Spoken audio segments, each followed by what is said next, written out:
this is Faith at Faith and Books.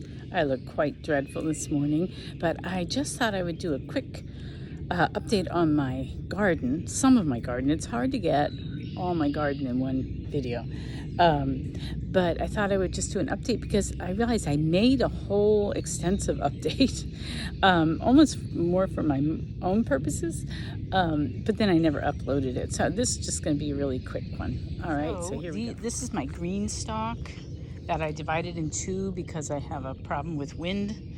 And now I grew this basil from seed inside, and then I transplanted it. It's doing pretty well, and the sage is doing well. That wasn't looking so good, the little seedling, but it's looking better. So I'm excited about the sage. I decided to stick some celery because I'd forgotten that I had grown celery from seed. So that's celery right there, and there's another one over there. And then there's another one over here, which doesn't look so good. It's kind of got yellowed right there. And then I put cress down here, and you can see, I don't know if you can see, it's starting to grow. I put too many seeds in, so I'm going to have to thin it. Hey, it's working. It's growing there. It's growing there. It's not in every container, though. And then over here, where I planted the parsley, there doesn't seem to be any action going on except here. There's one little seedling there. Is that a parsley seedling? Oh, there we go. There's another one in there. So the chives, I don't seem to see anything. So maybe chives just take longer? I don't know. Anyway, so that's the green stalk. You can see my blackberry bush is looking beautiful. Over here is my broccoli. And just these gigantic, gorgeous plants. We already ate some of them, so you can see where we took it. I didn't even know how to harvest it. You're supposed to twist it off, and I just cut it. But, you know, the whole plant is edible, is good for you, and the stalks too. And I saw a recipe for broccoli pesto, where you cut it up and you throw it in the, not blender, food processor, and you can make pesto out of it. So that's what I hope to do. We're supposed to have another week of this. It's been on the cool side. This is Memorial Day weekend. This is Sunday. It's been cool and it's been dry. It's overcast now, but it's not supposed to rain. It's not supposed to rain for days. It hasn't rained for days. I've been coming out every morning and watering. So anyway, this is the broccoli. It's doing beautifully. The thing is, you get a lot of leaf and stalk for kind of very little actual floret. So that to me is a little bit disappointing. I would like to have more of the floret and less of all the leaves. The kale's doing beautifully. Unfortunately, my family is not the hugest fan of kale, so that's kind of a waste too, although it's fun to grow and I have been harvesting it and eating it. It's just not our favorite. What I really want is this red cabbage, which is taking the longest to form. So I really want that because I can make, I do this mock cava red cabbage slaw that people like. And so I would like to, and also you can chop it up, put it in your salads. So I like red cabbage. It lasts a long time. So let me walk around here. It's my cat wanting to get out. And he's crazy because the puppy's out and the puppy will just attack him. But you know how cats are. They just want to go out when they're in and in when they're out. Okay, and this is the other. Now you can see this broccoli has a nice floret. This one does too, but they're not very big. So I don't know. I'm glad that I finally grew broccoli. That's such a big triumph for me. But I'm a little bit disappointed at the quantity. I really want to focus on trying to grow foods that we eat in bigger quantities. I got to figure it out. I don't think I'm efficient enough. This is potatoes. And oh, look at that. That is a watermelon coming up. Yeah, I planted a watermelon there. And this is my poor acorn squash. My acorn squash is just not doing well. Is this acorn or no? This is the Jardale. All my seedlings died except for this one, for the Jardale, which is a green winter squash. So hopefully this will survive, but it's not looking too good. Okay.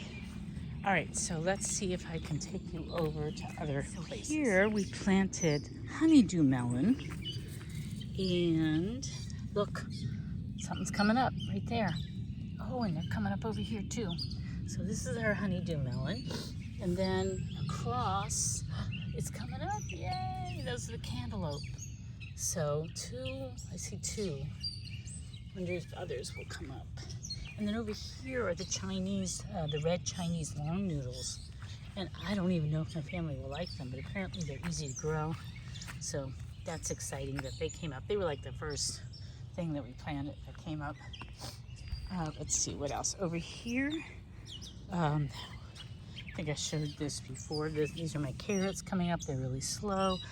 These are I just bought these pepper plants because I tried twice to grow them from seedlings. For some reason it just didn't work, so I went out and just bought them at Home Depot, I think, someplace like that. Those are my pea plants. I can't wait until they finally start forming peas. I'm really excited about that. Over here are my poor tomatoes. They went into terrible transplant shock.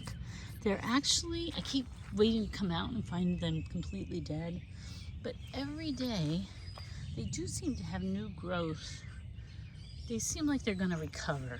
Like this one's looking good too. If I take off the yellow, I think I might prune them a little, take off the yellowing of the dead leaves and just let the energy go into the new healthy growth.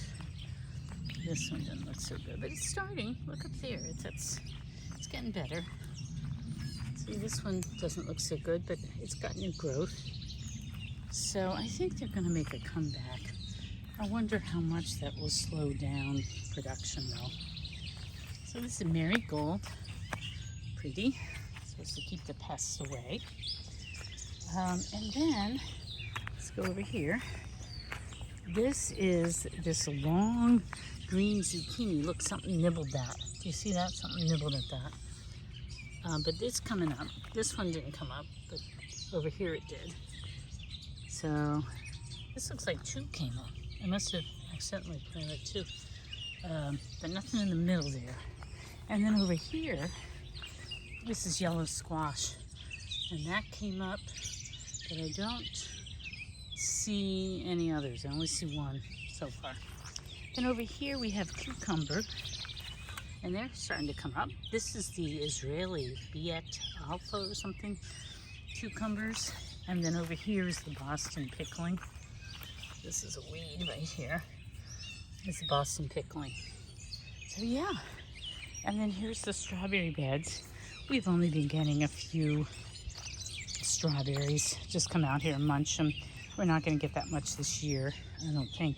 I did finally spray repellent to try to keep the rabbits and the chipmunks and such off of the strawberries.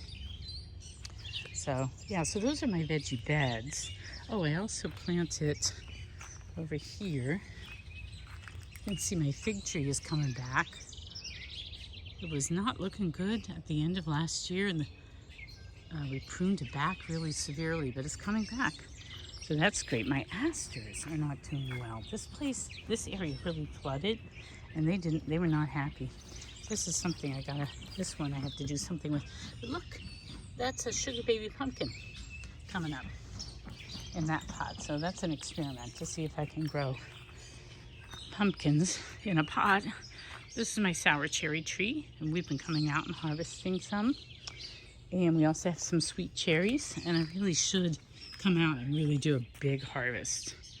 That's what I should probably do today. Just get a lot of cherries, and they're up there too. We still got 2 cherry trees. This one's the most prolific. That one's doing okay. It's not that healthy, and this one, of course, is dead. So, all right, so that's for this section. Here are the blueberries. This is our best blueberry bush. You can see lots of blueberries forming on that, so that's exciting. The birds love this, so I have to keep them off. Oh, and look, this is this horrible oriental bittersweet. It's trying to strangle out the blueberry bush, so I have to come out here and get rid of it. It's so spooky looking. It just grows these long tendrils, and it's trying to strangle anything. It's really, really nasty invasive species that I've got all over my yard.